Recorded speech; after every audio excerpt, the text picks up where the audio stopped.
So with just over 3 weeks to go now until Election Day, it's an all-out push by former President Donald Trump and Vice President Kamala Harris. Take a look at a new CBS polling because it shows a razor-thin race between them. Harris leading by just 3 percentage points nationally and by just 1% in the battleground states. CBS News Elections and Surveys Executive Director Anthony Salvanto breaks down the new data.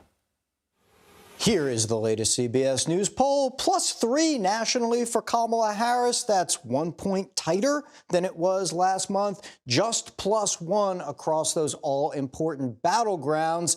That's tight. That's effectively even in this race. In fact, if we look state by state at our CBS News estimates in those battleground states, all of them one after another are effectively even. But one reason this race is not just so tight, but doesn't move very much, is that each camp, Harris voters, Trump voters, not only disagree on what should be, but also have very different views on what is today.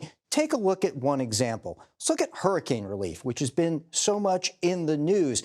And these differences, majority 2/3 of Trump voters feel that hurricane relief funds have not been going to people impacted by the hurricane, but 9 out of 10 Harris voters say that they are. In fact, we follow up, and the claims about FEMA hurricane funds being diverted to people who were in the U.S. illegally, well, you got 8 in 10 Trump voters who believe that claim. So very different there, but it's just one example of things across a range of topics. For example, the condition of the U.S. economy. Harris voters much more likely to say that it is good, also more likely to say that the stock market is up, that the U.S. is adding jobs.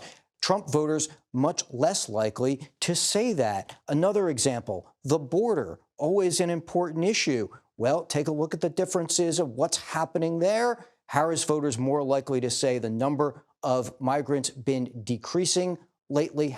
Trump voters more likely to say those numbers are increasing. One final thing, just to look at the way in which this all plays out going forward into the election and maybe beyond it. Well, we took a look at what folks think ought to happen after the results are counted. And Trump voters here are more likely than Harris voters to say, challenge the results if the other case, in their case, if Harris were to win. Much more so than Harris voters more likely to say, accept those results. Part of the reasoning behind that is that Trump voters are more likely to think and anticipate that there will be widespread fraud in the election. So differences today and also differences in what people think may happen going forward once we get to and past Election Day.